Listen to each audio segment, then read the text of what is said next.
Mi único interés es hacer que los hombres sean absoluta e incondicionalmente libres. Conducción, Horacio Bello, con la colaboración de Raúl Carrere, Gustavo Litterman, Pablo Cruz e invitados especiales.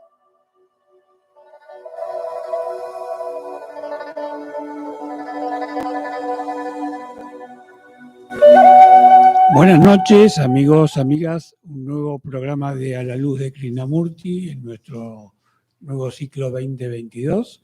¿Qué tal, Pablo? ¿Cómo andás? ¿Qué tal, Horacio? ¿Cómo va? Muy bien. Acá estamos un poco engripados, pero saldremos adelante. Vamos a salir. Hoy vas a hablar más que otros días, así vas cubriendo. Vamos compensando. Mi falencia. Y también, como siempre, estaremos con Gustavo en la segunda parte del programa.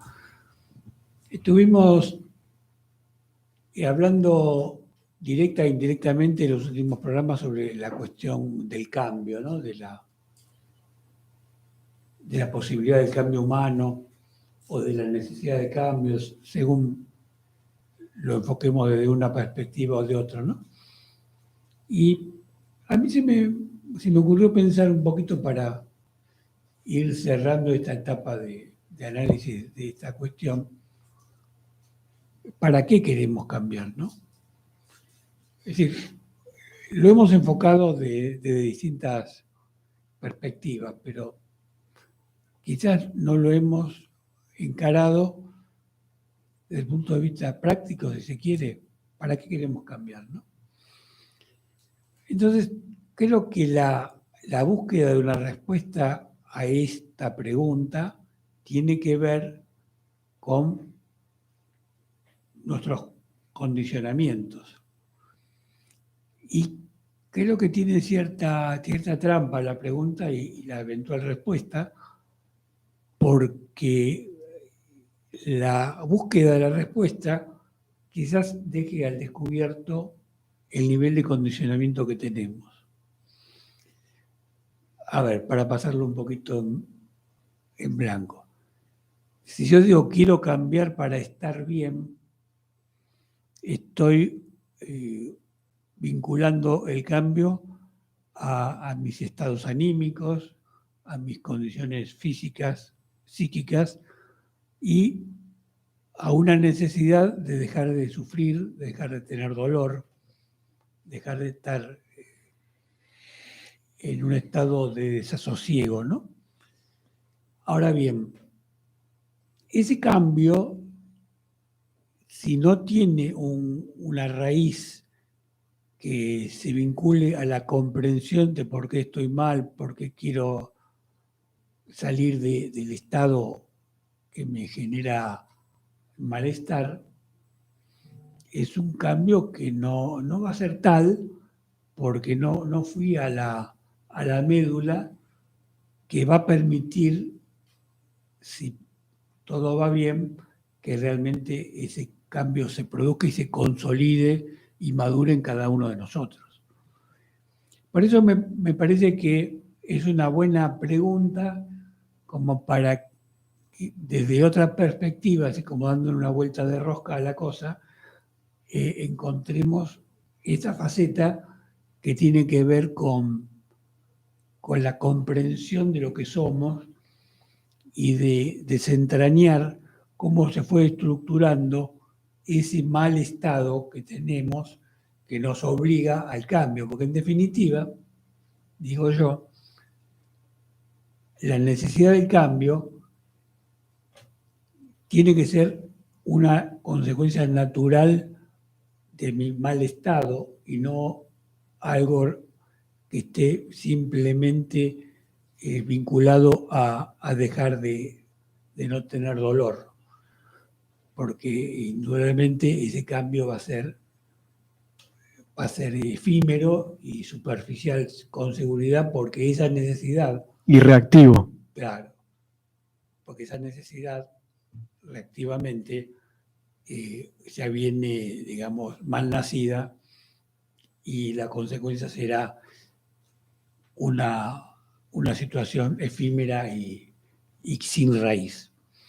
Así que bueno, hoy no vamos a hablar mucho al comienzo porque además vamos a tener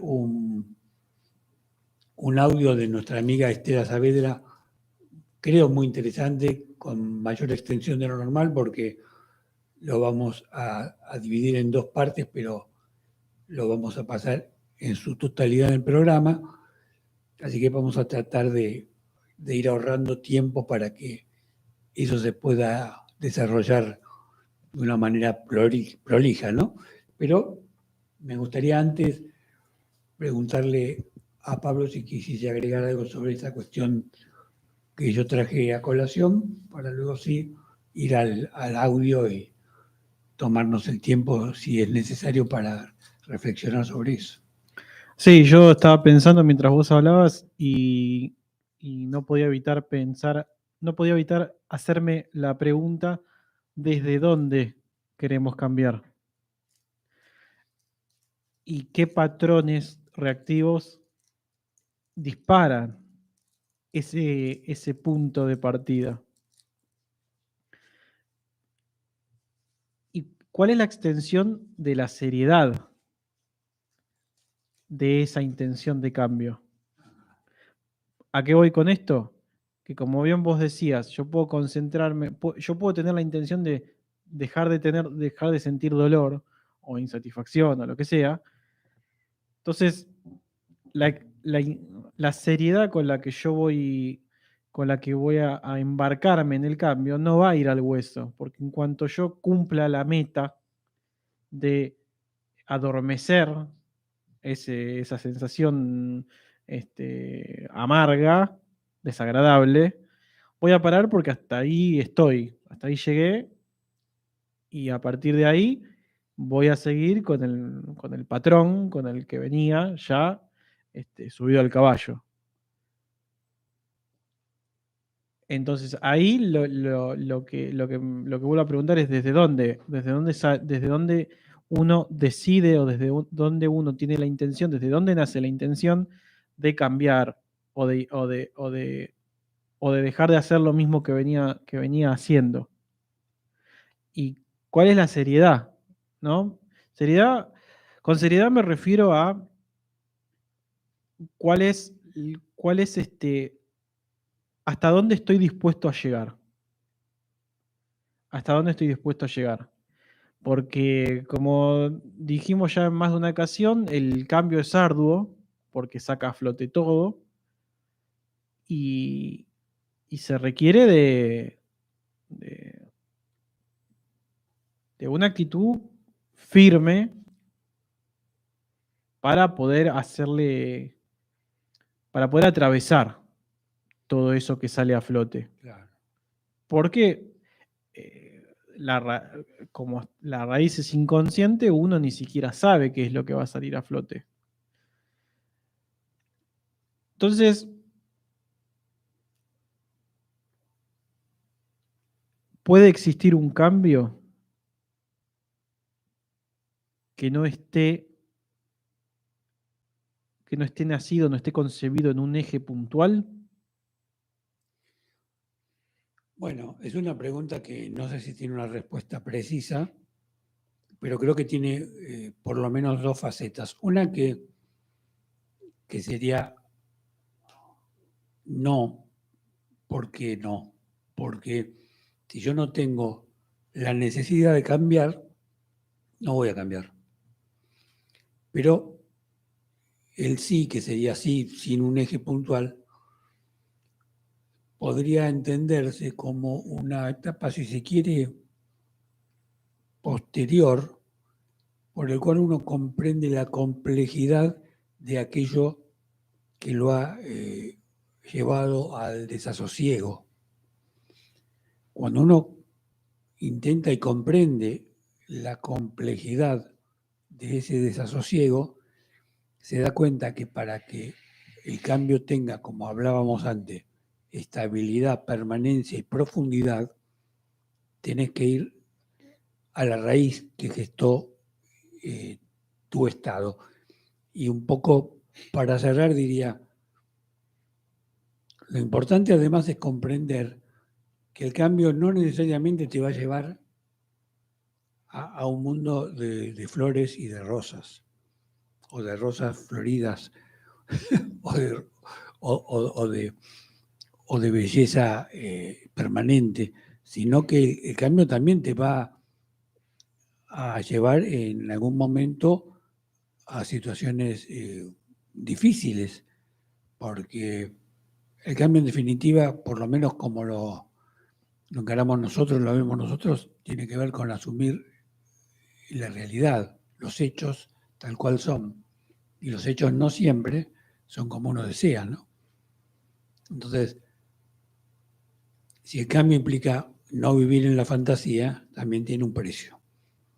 Todo este combo implica, como diría alguno que habla con el diablo, ¿estás seguro que querés cambiar y para qué querés cambiar? Porque mirá que esto no es barato. Vale la pena, pero tiene un precio, ¿no? Tiene un precio en muchos aspectos. Especialmente el cambio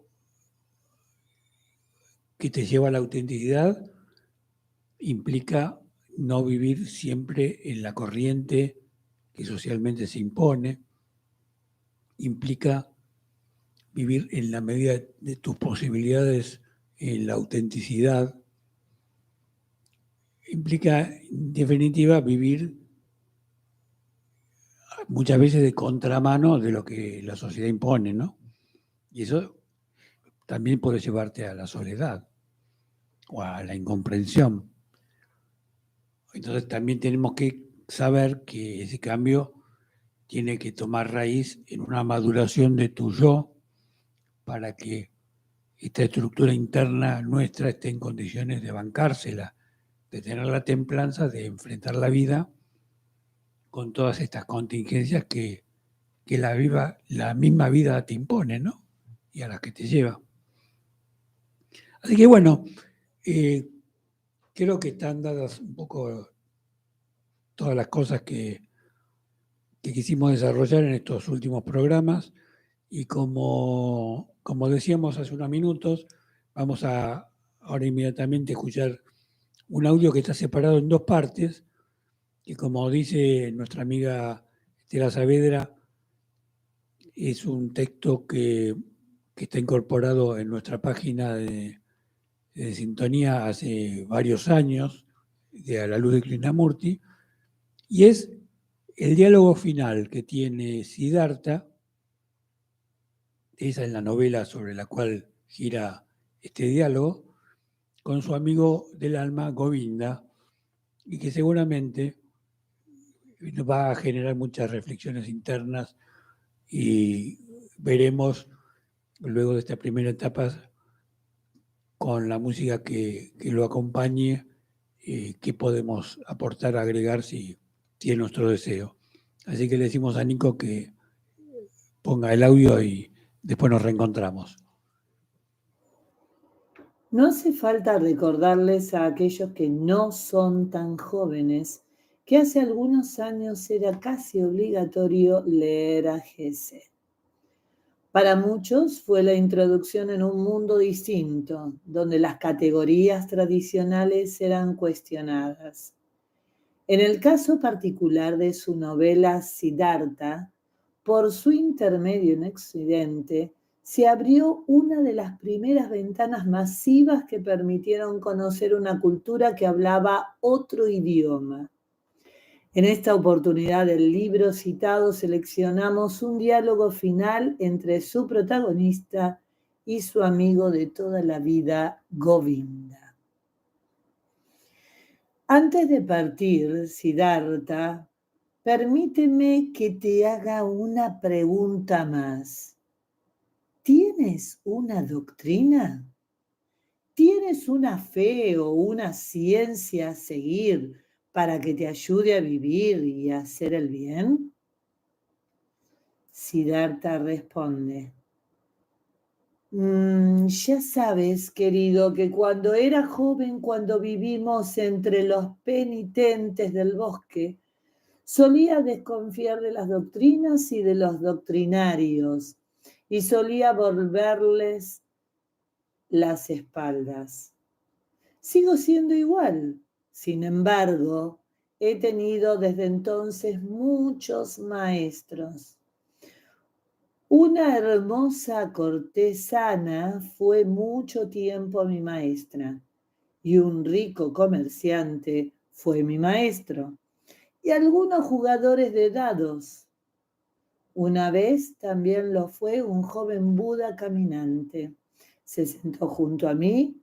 Una vez me quedé dormido en el bosque durante una peregrinación. También de él aprendí. También le estoy agradecido, muy agradecido. Pero donde más he aprendido es en este río y de mi antecesor, el barquero Vasudeva. Era un hombre muy sencillo, no era ningún pensador, pero sabía lo necesario. Era tan bueno como Gotama. Era un perfecto, un santo. Dijo Govinda, me parece, Siddhartha, que como siempre bromeas un poco. Ya sé y te creo que nunca has seguido a un maestro, pero ¿no has encontrado por ti mismo, aunque no sea una doctrina, algunos pensamientos, algunos conocimientos que te sean propios y te ayuden a vivir? Si pudieras hablarme de ellos, me llenarías el corazón de ventura. Habló Siddhartha. Sí, he tenido pensamientos y conocimientos a veces. He sentido en mí durante una hora todo un día, muchas veces la ciencia como se siente la vida en el corazón. Muchos eran pensamientos, pero me sería difícil comunicártelos. Mira, Govinda mío, este es uno de los pensamientos que he encontrado. La sabiduría no es comunicable.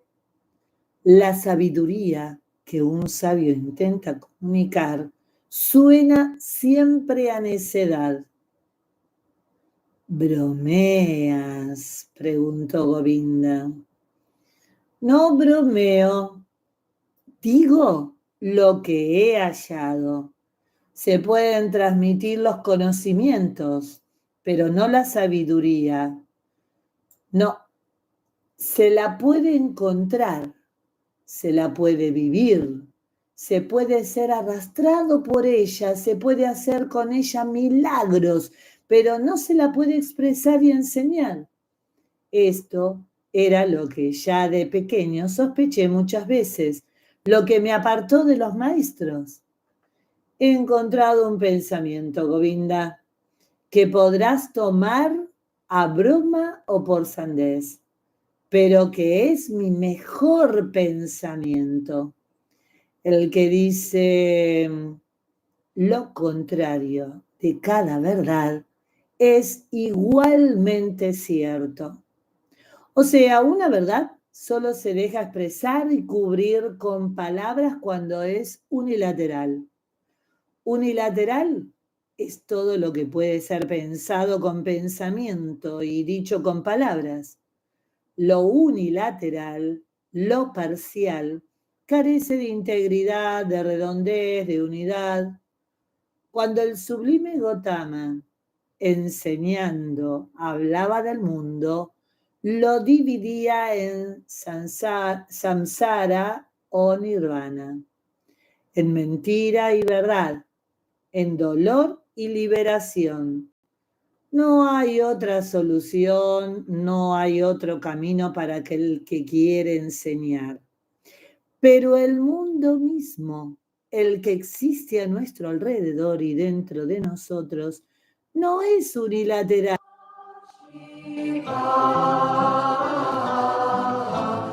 Om Namah Shivaya.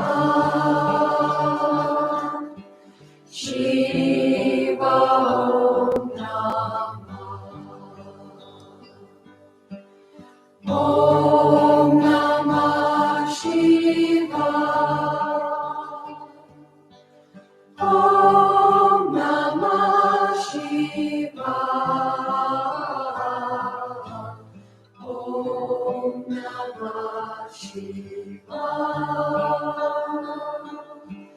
Shiva Om Namah. Om Namah Shivaya. Om Namah Shivaya. Om Namah Shivaya. Shiva Om Namah. Om Namah Shivaya. Om Namah Shivaya. Om Namah Shivaya. Shiva Om Namah. Om Namah Shivaya. Om Namah Shivaya.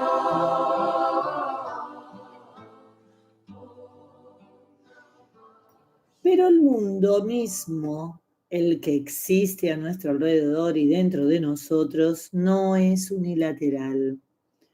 Un hombre nunca es enteramente samsara o enteramente nirvana, nunca es un hombre enteramente santo o enteramente pecador. Parece que es así, porque estamos debajo del poder del engaño de que el tiempo es algo real. Pero el tiempo es una cosa ficticia, Vinda. Lo he comprobado muchas veces. Y si el tiempo no es real, el breve espacio de tiempo que parece haber entre el mundo y la eternidad, entre el dolor y la bienaventuranza, entre el mal y el bien, también es un engaño. He aprendido en mi cuerpo y en mi alma que necesito mucho el pecado, que necesito el placer, el deseo de los bienes, la vanidad, y necesito la ignominiosa desesperación para aprender a renunciar a toda resistencia, para aprender a amar el mundo, para no volverlo a comparar con cualquiera de los mundos deseados o ensoñados por mí, con cualquiera de las formas de perfección pensadas por mí, sino dejarlo como es, amarlo tal cual es y pertenecer gustosamente a él. Estos son, mi querido Govinda, algunos de los pensamientos que se me han ocurrido. Yo puedo amar a la piedra, Govinda, y también a un árbol o a un trozo de corteza, pero no puedo amar a las palabras. Por eso las doctrinas no son para mí. No tienen dureza, no tienen peso, ni color, ni aristas, ni olor, ni gusto, no tienen más que palabras. Quizás sea esto lo que te impide encontrar la paz. Quizás sean las muchas palabras, pues también son simples palabras: redención, virtud, samsara y nirvana. No hay ninguna cosa que sea nirvana, solo hay la palabra nirvana. Pero Govinda habló y le dijo: el nirvana, amigo, no es solo una palabra, es un pensamiento. Prosiguió Siddhartha. Un pensamiento, ciertamente. He de confesarte, querido, que no hallo mucha diferencia entre pensamiento y palabra. Dicho con más claridad, no espero mucho de los pensamientos, espero más de las cosas. Aquí, en esta barca, por ejemplo, había un hombre, mi antecesor y maestro, un santo varón que ha creído muchos años en el río, casi nada. Ha notado que la voz del río le hablaba. De ella aprendió. Ella le educó y enseñó. El río era un dios para él.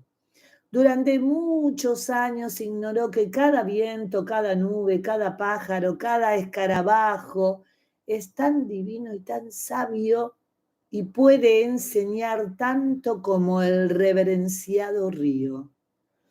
Cuando este santo varón se fue del bosque, se fue al bosque, lo sabía todo.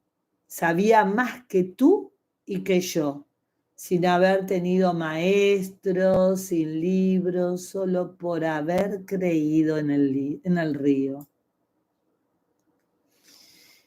Las cosas pueden ser apariencia o no. Yo también lo seré entonces y siempre serían mis iguales. Esto es lo que las hace ser amadas y dignas de veneración por mí, que son mis iguales. Por eso puedo amarlas. Y esto forma una doctrina de la que puedes reírte. El amor, oh Govinda, me parece ser el motivo de todo. Examinar el mundo, explicarlo, despreciarlo, es posible que sea tarea de los grandes pensadores, pero a mí solo me queda poder amar al mundo, no despreciarlo, no odiar ni al mundo ni a mí, poder observarle a él y a todos los seres con amor, admiración y respeto.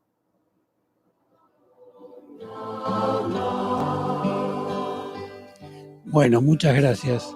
Bueno, espero que les haya gustado no solo la belleza del estilo literario de Hess, sino el contenido de este diálogo que es el cierre de una interesantísima novela que, como decíamos al comienzo, en nuestra juventud y aún ahora que ya no somos tan jóvenes, nos sigue conmoviendo por su sencillez y su profundidad, ¿no?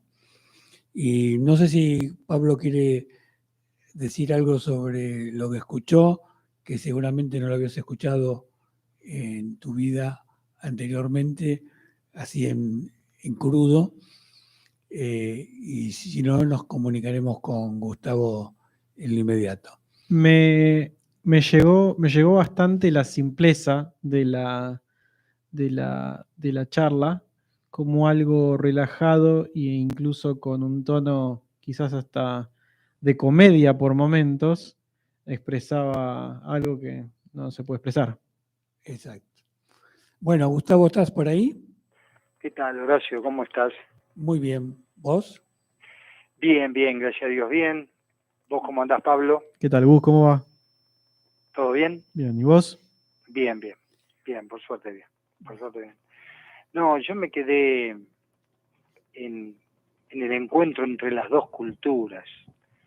Un coro recatólico cantando un mantra hindú.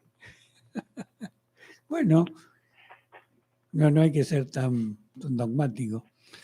Igualmente, ese mantra que sea católico, boliviano o hindú, me parece que tiene un clima muy, muy conmovedor, por lo menos a mí me llega, lo conozco hace mucho y siempre me conmueve. Pero más allá de eso, lo que quisimos fue darle una continuidad a esta charla, a este diálogo que tiene Siddhartha al final del libro con su amigo, porque es un resumen de todo lo que Siddhartha durante el libro intenta decir, acercarse, todas las contradicciones que se van dando a lo largo de una vida muy, muy complicada y que en definitiva, para el que no lo leyó, es el mismo Buda como final, aunque es una leyenda, pero como símbolo de una enseñanza que es digamos, el fruto de todo ese proceso interior, ¿no? A mí un poco para invitarte a reflexionar juntos. Hay 2 o 3 cosas que me conmueven en particular de este diálogo. Una es que él hablaba de la necesidad que tenía de la vida vinculada al placer y a lo que vulgarmente se llama el mundo de los sentidos, ¿no? Y decía que no había que resistirse. No dice esas palabras, pero creo que quiso decir eso en términos esenciales, porque la resistencia es la que genera la separación, la dualidad, y la separación y la dualidad es un alejamiento de lo integral, de lo complejo que es la vida misma, ¿no? Y otra cosa que me pareció muy conmovedor es cuando él dice que la sabiduría no se puede transmitir, que la sabiduría es o no es, y aquel que quiera transmitir la sabiduría lo único que hace es generar una caricatura de la sabiduría, ¿no? Porque en definitiva la transmisión verbal que tiene que ver con los pensamientos, como dice el mismo Siddhartha acá, es algo absolutamente superficial y nunca puede ir a la raíz de lo más profundo de la existencia, ¿no? Bueno, eso quería compartir con vos y con los oyentes y con Pablo, por supuesto, para un poco darte el pie para que reflexionemos juntos, ¿no? Bueno, en un principio hay un libro de Miguel Serrano, se llama El Círculo Hermético, Sí, que narra los encuentros que Miguel Serrano tiene con Jung y con Hermann Hesse, ¿no? sí, Y reflexionando un poco sobre el primer punto que vos decías, ese mundo de los sentidos, cuánto le debe Hermann Hesse a Friedrich Nietzsche, ¿no? Porque a partir de ahí creo que hay una concepción de la percepción del mundo para mucha gente diferente, ¿no? Y creo que sin desmerecer la extraordinaria obra de Hermann Hesse, vuelvo a repetir cuánto le debe a Nietzsche, ¿no? En estos de, también cuando habla una parte sobre la verdad, ¿no? sí. Que Nietzsche decía que la verdad es la mentira más aceptable, ¿no? Y algo de eso esboza también en este párrafo, en la primera parte, ¿no? Claro, son cosas que no son comparables. Es decir, Nietzsche es un filósofo y Hesse es un escritor que como tal tiene un estilo subyugante, pero son 2 planos distintos de la expresión humana, ¿no? Lo que sí me gustaría agregar sobre lo que decís es que acá hay una interferencia. Perdón. Volví. Volviste. No, estaba diciendo que sí me gustaría decir, ya que lo trajiste a Nietzsche a colación, que Nietzsche sí vivió concretamente el mundo de los sentidos porque tuvo una vida muy particular, cosa que no tuvo Hesse, pese a lo que afirma su personaje, que se supone que habla en nombre de él, ¿no? Hesse tuvo una vida bastante, digamos, prolija, ordenadita. En cambio, Nietzsche tuvo una vida bastante complicada y no terminó muy bien. Quiere decir que Nietzsche podía decir, o podemos decir de Nietzsche, que lo que él afirmaba sobre el mundo de los sentidos y vivir el contacto con lo que es sin tapujos, sin dobleces, sin filtros, lo llevó a su propia vida, y su propia vida fue un ejemplo de aquello en lo que iba concluyendo a partir de su propia experiencia personal. Por eso es tan auténtico Nietzsche, a diferencia de otros académicos que filosofaban en un escritorio simplemente, ¿no? Sí, en una oportunidad, llevando en el taxi a quien en ese momento dirigía el Museo de Bellas Artes, ella me dio una aproximación interesante, ¿no? Sus referentes máximos eran justamente Nietzsche y Hess, y ella decía que mientras Nietzsche no encontró el camino de retorno, Hess sí lo encontró. Entonces, en esa vida que vos decís, ordenada, y por eso también está bueno leer ese libro de Serrano, ¿no? Que pinta un poco la vida hogareña de Hess, ¿no? De cómo tenía ordenada su biblioteca, sus pinturas, y bueno, que él no recibía mucha gente, ¿no? De hecho, tenía un cartel en la puerta que decía que no molestaran a un anciano que vivía adentro. Bueno, interesante. Pero bueno, yendo al grano, ¿no? Comenzando un poquito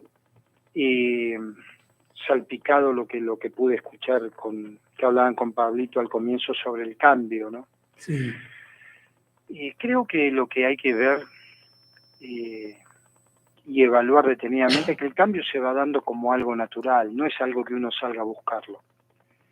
Si uno lo sale a buscar al cambio, no lo va a encontrar.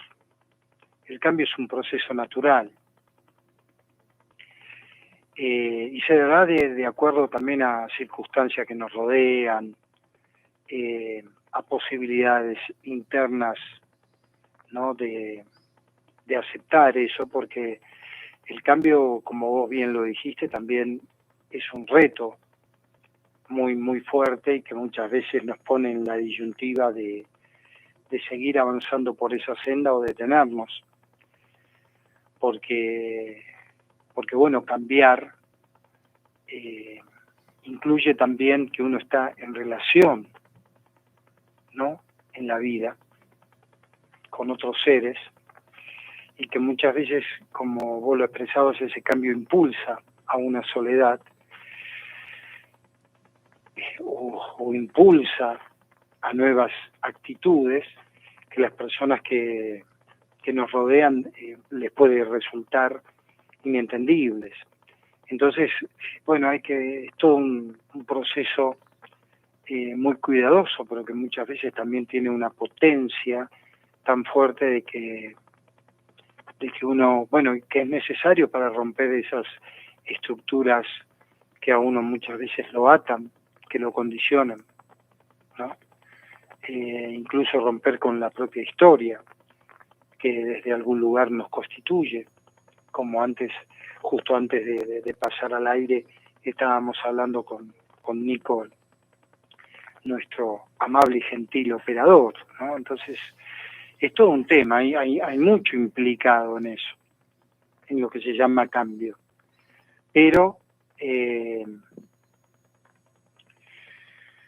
también impulsado por necesidades, ¿no? Como vos hablabas también con Pablo, esos dolores internos que buscan respuestas, que buscan soluciones. Digamos que es multidimensional, si se quiere, el tema de hablar de cambios, ¿no? Porque también nos podríamos preguntar quién es el que quiere cambiar. Claro, eso es importante, ¿no? Esa pregunta es importante. Es decir, si el que quiere cambiar es el ego porque está molesto, será un cambio de un cambio de mando solamente, no, claro. No será un cambio. Y creo que es interesante la pregunta que hiciste porque nos trae el ego acá al tapete y lo pone sobre la mesa. Y el ego es una construcción que se alimenta de cosas efímeras. Creo que una de las particularidades propias del ego es esa, la alimentación de cosas efímeras. Por eso el ego te sumerge en un estado de permanente ansiedad, porque lo efímero de aquello que logra es la contracara de la necesidad de otra cosa. Y lo corto del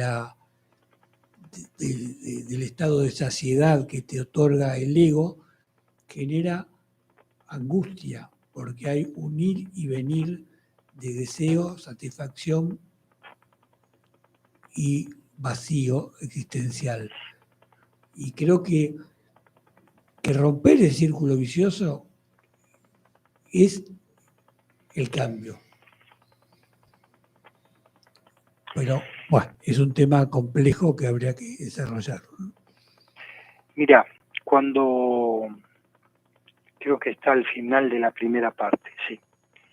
Cuando Hess en ese diálogo dice no hay un samsara o un nirvana total. Claro. Esto, por eso digo cuánto le debe a Nietzsche, ¿no? Porque Nietzsche ya se peleaba, si se quiere, con Platón, con ese mundo de las ideas puras y de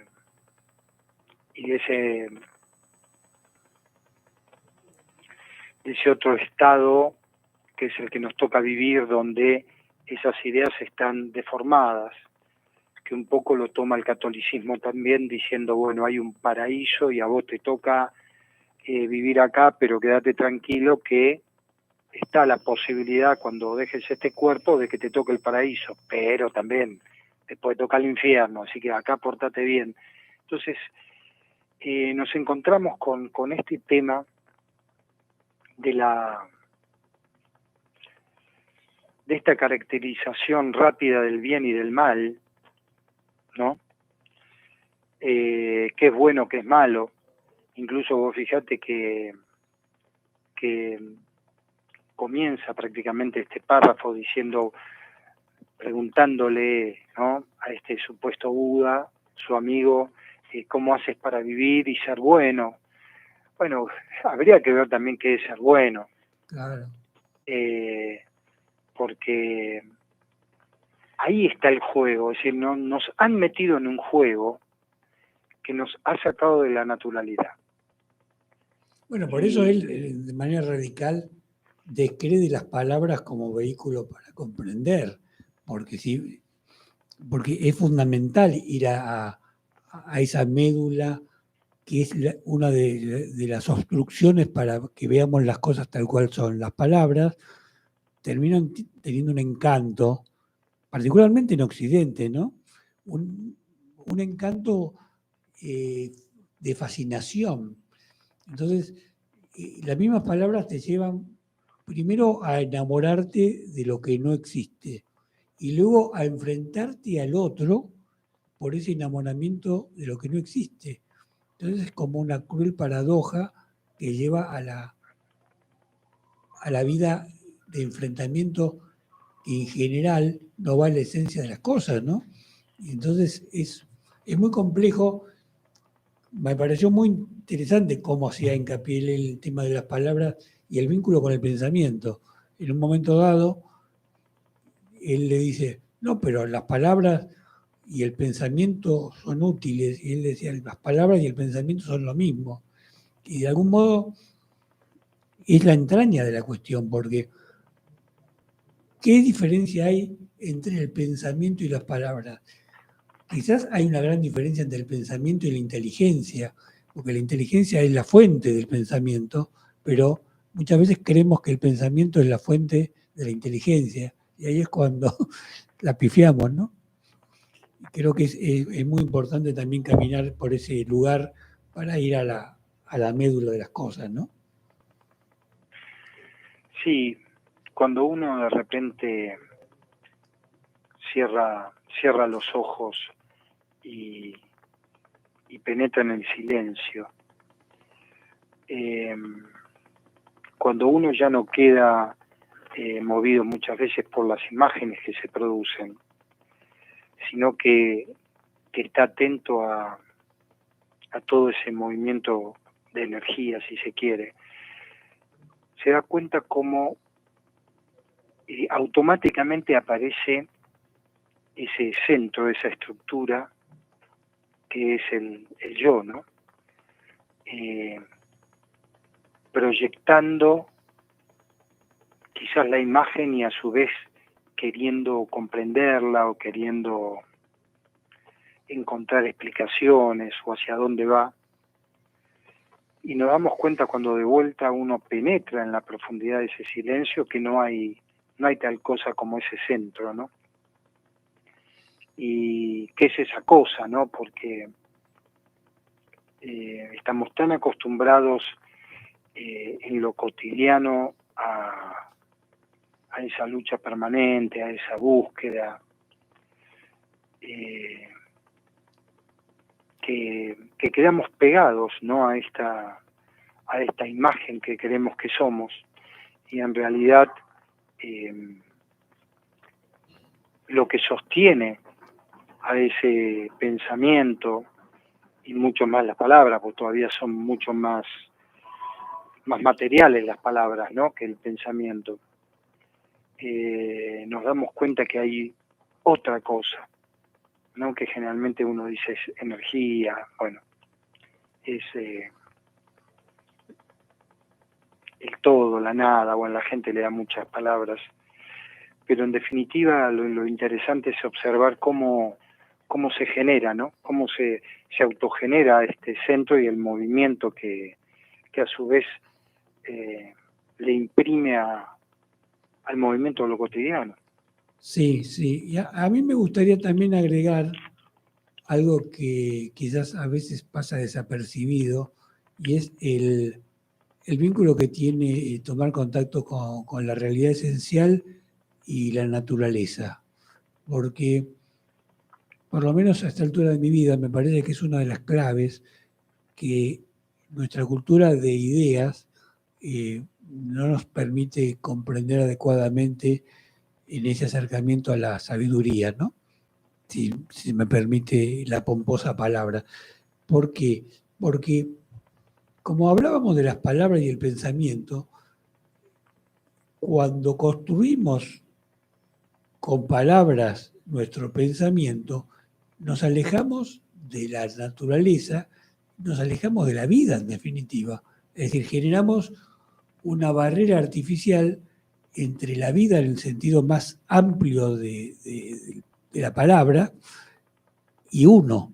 Entonces, construimos un tabique artificialmente que nos lleva al distanciamiento artificial y que no nos permite tomar contacto con la vida misma. Y en vez de afinar nuestra sensibilidad, en vez de desarrollar el arte de ver, tendemos a desde el ego construir y construir ideas, construir más y más sofisticados mecanismos de pensamiento, y en la medida que lo hacemos, nos vamos alejando paradójicamente más de lo esencial. Por eso me parece muy importante, porque quizás todavía no estamos culturalmente desarrollando adecuadamente la necesidad de comprender a la naturaleza como vehículo para la comprensión. Cuando hablo de la naturaleza me refiero a todo lo viviente. Me refiero a mi gato, a mi perro, al pajarito, al árbol, a la montaña, y por supuesto a todos mis semejantes que también son parte de la naturaleza, ¿no? Pero me parece que es un mensaje al que le tenemos que prestar adecuada atención y que quizás muchas veces no lo hacemos. Bueno, mirá, cuando hablas de la naturaleza más cercana es la naturaleza de nuestro cuerpo. Claro. Y más cercana aún es la naturaleza del movimiento, del pensamiento. Por eso vos hablabas de realidad esencial, y eso sería algo que deberías definirlo, porque quizás quien está escuchando no entiende bien a qué te referís con realidad esencial. Y Me cuesta mucho conceptualizarlo, pero diría, si me apurás, a todo lo que no es definido por nuestros condicionamientos, todo aquello que está más allá de las ideas preconstituidas de la vida y de la existencia, de lo que nuestro pensamiento construyó. La realidad esencial es aquello con lo que te encontrás a partir del vínculo de tu sensibilidad con lo otro, que hace que de alguna manera sorprendente y conmovedora sientas que lo otro sos vos también. Creo que esa es la realidad esencial. Claro, acá hay un tema, ¿viste? Porque vos fijate que aún antes del pensamiento y aún antes de que podamos articular palabras como seres sintientes, siendo bebés, uno está sintiendo toda esa atmósfera que lo rodea en la casa, Claro que sí. ¿no? Y que queda en estratos tan profundos que se hace muy complejo, ¿no? Porque uno después piensa que está pensando y en realidad está siendo pensado por eso que está tan en lo profundo que no nos damos cuenta que realmente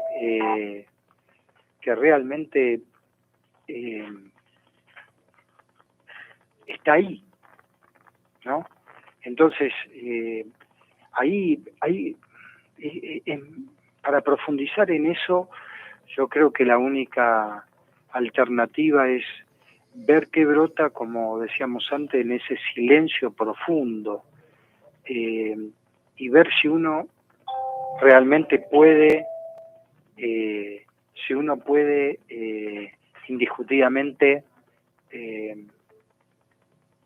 como quien dice, salir de ahí, captarlo en la profundidad, porque si no quedamos atados, nos parece que son condicionamientos, pero en realidad son estructuras muy en lo profundo que uno no llega a decodificar.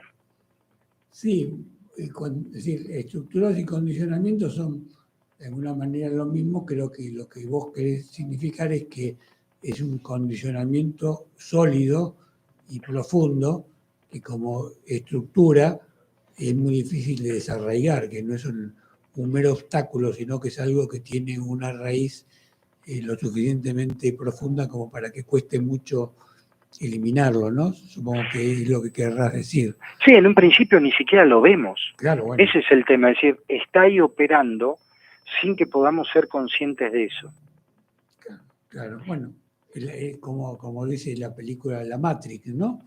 Es decir, ¿cuál es la particularidad de la Matrix? Que vos no sabés que está operando en vos.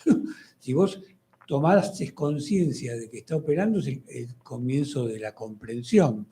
El problema es que si yo no veo que está operando en mí, yo sigo manejándome de manera automática. Y bueno, en definitiva, el condicionamiento tiene esa particularidad, que uno no es consciente, que no puede verlo. En el momento que lo ves ya estás avanzando mil pasos. Y yo diría, un poco para agarrarme de una palabra que utilizaste ya un par de veces, que sería bueno trabajarla, es lo que tiene que ver con el silencio. ¿Qué es el silencio? Porque muchas veces cuando se dice silencio, dice, bueno, que no haya ruido, voy a ponerme en silencio, entonces apago la televisión, saco la radio y le digo a mi mujer que no hable.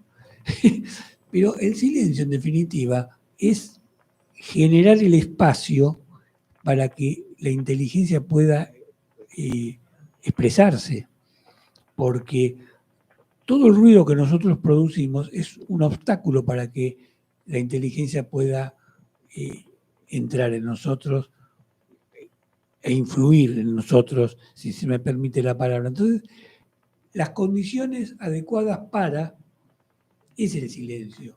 Y el silencio es como el vórtice desde el cual uno ve. Y es imprescindible Y no solo, vos podés tener mucho silencio en tu casa y apagás todos los aparatos, pero si vos tenés la cabeza llena de ruido, el silencio no sirve para nada. El silencio para lo único que sirve es para estar dándote manija de todos los problemas que tenés todos los días. Entonces, en vez de ser un silencio, es un infierno. Es importante comprender la importancia del silencio y en qué consiste el silencio, si se puede usar la palabra consiste, ¿no? Para ver lo importante que es como canal, como camino sin senda, ¿no? Creo que vos eso lo tenés claro, por lo menos hemos siempre tratado de tocar esta cuestión como vehículo trascendente, ¿no? Sí, vendría a ser un espacio, ¿no? Un espacio que se abre a esta constante estática que tenemos, que es un pensamiento tras otro, que ni siquiera la observación se detiene a hacerse consciente de ese constante ruido, ¿no? Cuando de repente, bueno, ya son las 9, así que vamos a hacer silencio y lo seguimos el martes que viene. Bueno, y ese de repente quedará en punto suspensivo, anotalo porque te vas a olvidar de qué es el de repente. Bueno, te mando un abrazo y el Que silencio, tengan buena semana. el silencio será uno de los temas del próximo martes. Un abrazo. Buenas noches a todos. A la luz de Krishnamurti, mi único interés es hacer que los hombres sean